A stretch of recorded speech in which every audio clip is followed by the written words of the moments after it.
안녕하세요. 김성길 목사와 함께하는 GTS 말씀 묵상 시간입니다. 오늘은 마태복음 2장 1절로 12절의 본문을 가지고 묵상하는 7일째 묵상 시간입니다. 이 묵상은 한 본문을 가지고 일주일 동안 여러 이렇게 각도에서 말씀을 묵상하게 되는데, 오늘은 이제 한 주간의 마지막 시간입니다. 그래서 셋째 주간의 마지막 묵상을 진행하도록 하겠습니다. 자, 그러면은 오늘은 이제 주제는 본문 기억하기입니다. 그래서 이 본문의 내용을 이제 한번 우리가 생각하고 또 머릿속에 한번 전체적으로 이렇게 그려보는 그런 시간을 갖도록 하겠습니다. 자, 그럼 오늘도 먼저 우리가 본문을 두 번 읽도록 하겠습니다. 자, 마태복음 2장 1절로 12절 읽어보도록 하겠습니다. 헤롯 왕 때에 예수께서 유대 베들레헴에서 나심에 동방으로부터 박사들이 예루살렘에 이르러 말하되, 유대인의 왕으로 나시니가 어디 계시냐? 우리가 동방에서 그의 별을 보고 그에게 경배하러 왔노라 하니, 헤롯 왕과 온 예루살렘이 듣고 소동한지라.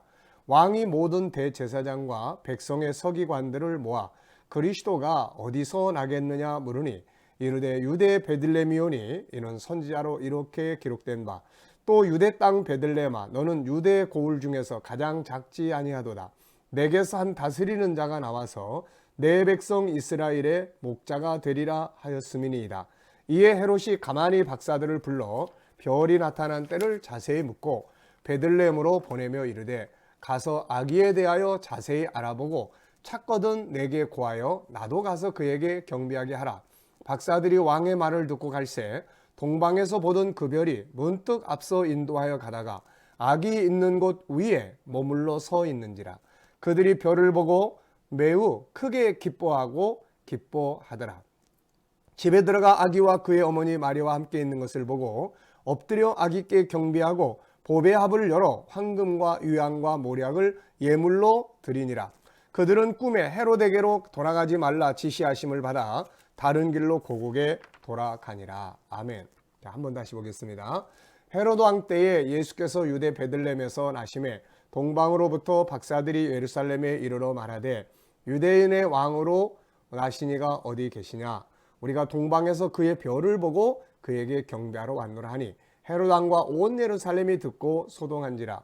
왕이 모든 대제사장과 백성의 서기관들을 모아 그리스도가 어디서 나겠느냐 물으니, 이르되 유대 베들레헴이오니 이는 선지자로 이렇게 기록된 바, 또 유대 땅 베들레헴아 너는 유대 고을 중에서 가장 작지 아니하도다. 내게서 한 다스리는 자가 나와서 내 백성 이스라엘의 목자가 되리라 하였음이니이다. 이에 헤롯이 가만히 박사들을 불러 별이 나타난 때를 자세히 묻고 베들레헴으로 보내며 이르되, 가서 아기에 대하여 자세히 알아보고 찾거든 내게 고하여 나도 가서 그에게 경배하게 하라. 박사들이 왕의 말을 듣고 갈새 동방에서 보던 그 별이 문득 앞서 인도하여 가다가 아기 있는 곳 위에 머물러 서 있는지라. 그들이 별을 보고 매우 크게 기뻐하더라. 집에 들어가 아기와 그의 어머니 마리아가 함께 있는 것을 보고 엎드려 아기께 경배하고 보배합을 열어 황금과 유향과 모략을 예물로 드리니라. 그들은 꿈에 헤롯에게로 돌아가지 말라 지시하심을 받아 다른 길로 고국에 돌아가니라. 아멘. 자, 이제 묵상집으로는 55페이지입니다. 그래서 7일차, 셋째 주간 7일차의 내용입니다. 첫 번째 내용입니다. 본문을 중심으로 세 가지 이상 질문을 만들어 보고 답해보자. 네, 세 가지 이상 질문을 만들어서 답을 해보는 거죠. 자, 저는 세 가지 질문을 이렇게 적었습니다. 첫째는, 세상에서 가장 멋진 여행은 어떤 여행인가? 동방 박사들이 예수 그리스도의 별을 보고 그 별을 따라서 여행을 하고 인류의 구세주, 가장 위대하신 분을 만난 이 여행이야말로 가장 멋진 여행이라고 생각을 합니다. 오늘 우리들도 이 땅에 와서 예수 그리스도를 우리의 구세주로 영접하고 예수 그리스도를 그 왕이신 그분, 하나님의 나라의 주인이신 그분을 만나기 위해서 지금 계속해서 우리가 여행을 하고 있습니다. 이것이야말로 세상에 살 수 있는 최고의 위대한 여행이다, 이렇게 생각을 합니다. 두 번째 질문입니다. 나는 무엇을 따라 내 인생의 시간을 보내고 있는가? 이 동방박사들은 그 먼 거리, 1500여 킬로나 되는 그 엄청난 거리를 바로 이 별을 따라서 가는 것으로 시간을 사용을 했습니다. 저는 무엇을 따라서 내 인생의 시간을 보내고 있는가? 어떻게 시간을 보느냐에 따라서 솔로몬이 고백한 것처럼 인생이 너무 허무해, 또 이렇게 말할 수도 있고, 또 잘못된 데서 고통을 받으면서 후회할 수도 있고, 야, 정말 바울처럼 나의 달려갈 길을 마치고 가장 멋지게 인생을 살아왔다 라고 할 수도 있을 겁니다. 뭘 따라가는 인생을 살기 위해서 시간을 보낼 때 가장 위대한 삶을 살 수 있을까요? 역시 저는 예수 그리스도, 그분을 따라가고 그분의 나라를 위해서 뭔가 시간을 보낸다는 것, 이것이야말로 가장 가치 있고 아름다운 그런 시간을 보내는 것이라 생각을 하죠. 세 번째 질문입니다. 오늘 나는 예수님을 따라가는 이 여행의 가치를 알고 있는가? 이 사람들은, 동방박사들은 그 먼 거리를 수개월 동안, 에스라서를 참고해 보면은 최소한 한 4개월 이상 이렇게 걸리는 이 먼 거리를 이 예수님의 그 메시아, 유대인의 왕 되신 그분을 만나기 위해서 간다는 것은 그분에 대한 절대적 가치를 느끼는 것으로 느끼기 때문에 그 길을 갔다, 이렇게 생각을 합니다. 오늘 예수를 믿으면서도 이 예수 믿는 믿음이 얼마나 중요한 것인지에 대한 가치를 잘 모르고 억지로 가는 사람도 있고, 또 갈팡질팡하는 경우도 있고, 이 길이 행복하지 못하고 예수님 따라가는 길이 막 고통스럽고 괴로운 그런 분들도 또 계시리라 생각을 합니다. 사도 바울은 예수를 아는 지식이 세상에서 가장 귀한 것이다 라고 이야기를 했는데, 오늘 우리들도 예수님을 따라가는 이 여행길이 인생에 있어서 최고의 여행길임을, 그 가치를 깨닫고 가는 그런 여행길이 되어야 되겠다, 이렇게 생각을 하고 있습니다. 두 번째 내용입니다. 본문을 묵상하면서 가장 기억에 남는 건 뭔가? 마태복음 2장 1절로 12절까지를 일주일 동안 묵상하면서 가장 기억에 남는 것. 자, 우선 저는 여러 가지를 적었는데요. 여러분들은 뭐가 남습니까? 저는 가장 기억에 남는 것들이 몇 가지가 있습니다. 하나는 동방박사들의 가장 멋진 여행에 대해서 기억에 남고, 그 다음에는 예루살렘의 그 지도자들, 알면서도 가지 않았던 그 사람들의 어리석음이 기억에 남습니다. 또 알고, 그 사실을 알면서도 받아들이기보다는 그 아기를 죽여야 되겠다라고 생각하는 헤롯의 그 어리석은 그 마음. 행여라도 우리가 알고 행하는 자들을 나도 모르게 비판하고, 정말로 몰라서 나는 못하고 있는데 또 때로는 알면서도 안 하고 있으면서 알고 행하는 자들을 비난하는 이런 어리석음을 범하지 않도록 해야 될 것 같습니다. 그 다음에는 메시아를 세상에 보내시고, 그 메시아를 알게 하시고 싶어서 박사들에게 별을 보여주시고 박사들을 그 예수 그리스도 앞으로 인도하셨던 그 아버지의 그 마음을 느끼게 되는 것 같습니다. 저는 일찍이 이렇게 교회를 세우기 전에 새벽에 제 혈육을 위해서, 청년 때죠, 그렇게 기도할 때 하나님께서 저에게 그런 성령의 감동을 주셨어요.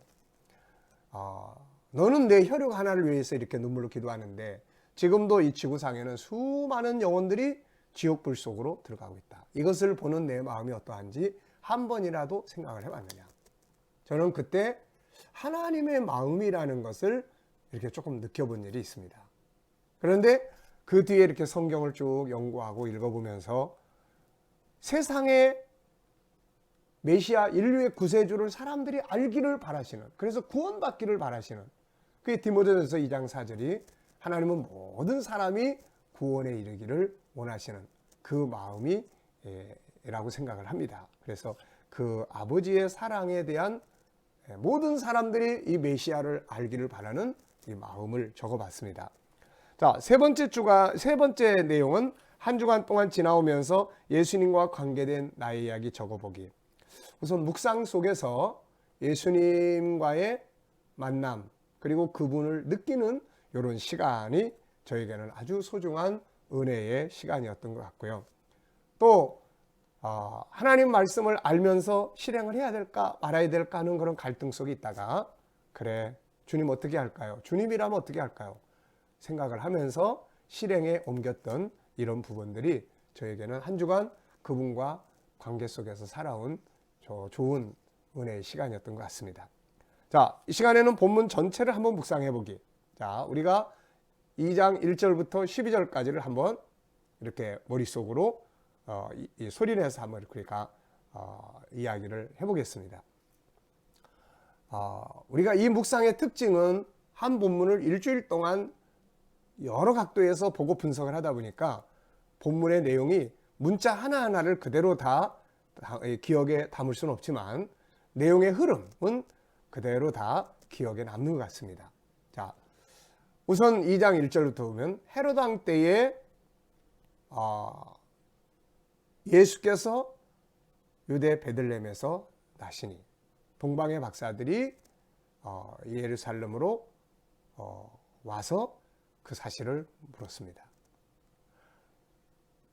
그 동방 박사들이 성에 들어가서 유대인의 왕으로 나시니가 어디 계시냐? 우리가 동방에서 별을 보고 그분에게 경배하러 왔노라. 그랬더니 이 헤롯 왕과 이 예루살렘이 크게 막 소동을 했다. 그리고 헤롯 왕이 그 예루살렘의 대제사장들과 서기관들을 다 모아가지고 이게 무슨 소리냐? 메시아 그리스도가 어디서 나는 것이냐? 그랬더니 이 대제사장과 서기관들이 유대 땅 베들레헴입니다. 선지자가 이렇게 썼습니다. 그러면서 선지자의 예언을 이야기를 했죠. 그 내용은 유대 땅 베들레헴아, 너는 유대 여러 고을 중에서 가장 작지 아니하다. 그 이유는 너에게서 한 목자가 나와서 이스라엘을 다스리게 될 것이다. 정말 멋진 말이죠. 예수 그리스도를 품은 마을이기 때문에 가장 위대한 마을이 되는 것이죠. 자, 그 다음에 이제 헤롯이 그 이야기를 듣고 그리고 박사들을 불렀습니다. 자, 여러분들이 가서 별이 나타난 때 언제 어떻게 나타나냐 그걸 묻고 그 다음에는 가서 자세하게 알아보고 와서 나에게 이야기해 주시오. 나도 가서 경배하겠소 라고 이야기를 하죠. 그리고 박사들이 왕의 말을 듣고 이제 나갔습니다. 그런데 밖에 나가 보니까 동방에서 처음에 보던 그 별이 딱 나타나서 이스를 인도하기 시작을 했어요. 그러더니 어느 마을에 가서 어느 집 위에 딱 섰고 박사들은 그 집에 들어갔습니다. 그리고 그게 들어가서 아기와 그 어머니 마리아를 보게 되었고 이 박사들은 보배압을 열어서 황금과 유황과 모략을 아기 예수 앞에 드렸습니다. 그리고 이제 돌아갈 때 꿈에 지시하심을 받았습니다. 헤롯에게로 가지 마라. 그 지시하심을 받고 박사들은 다른 길을 통해서 다른 길로 고국에 돌아가니라. 네. 문자 하나하나를 다 외우진 못하지만 이렇게 내용의 흐름이 우리 안에 담겨진다는 건 너무나 감격스러운 일입니다. 그래서 우리 모두가 다 이렇게 매일매일 묵상을 꾸준히 하시면 그 내용 전체가 우리 안에 담겨지게 되는 것이죠. 자, 그럼 한 페이지 뒤로 넘기시면 이제 이 부분에서 이 본문 속에서 우리가 꼭 알아야 될 진리의 말씀들이 있습니다. 요거를 몇 가지 정리를 했습니다. 첫째는 성취되는 하나님의 말씀. 성경의 특징은 우리 미리 선지자들을 통해 알려주신 말씀들이 반드시 그대로 이루어진다는 거죠. 예루살렘을 방문한 동방 박사들이 아기 예수가 어디서 태어날 것인가를 물었고 예루살렘의 지도자들은 선지자들의 예언에 따르면 유대 베들레헴이라고 말해주죠. 이 예언은 미가 선지자가 예언한 것인데 미가서 5장 2절의 말씀입니다. 베들레헴 에브라다야 너는 유다 족속 중에 작을지라도 이스라엘을 다스릴 자가 내게로 나올 것이라. 그의 근본은 상고의 영원에 있느니라. 성경의 특징은 미리 말씀하시고 그 다음에 때가 되면 그걸 반드시 이루시는 성취성에 있습니다. 그래서 우리의 신앙은 항상 하나님의 말씀에다가 뼈대를 둬야 되고 그 중심을 둬야 합니다. 말씀이 이렇게 이야기했으니까 반드시 그들이 이루어질 거다. 네. 자, 두 번째는 헤로드 왕 때.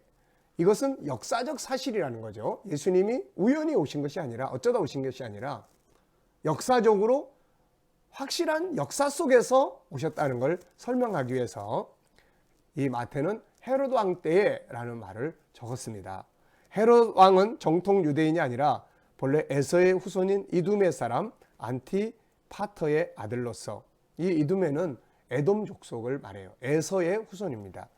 주전 BC 55년경부터 주 93년까지 팔레스틴 인접 지역을 통치한 사람이었죠. 예수의 탄생은 신화가 아니고 헤로드 왕 때 일어났던 실제적 역사라는 것을 우리가 기억을 해야 되겠습니다.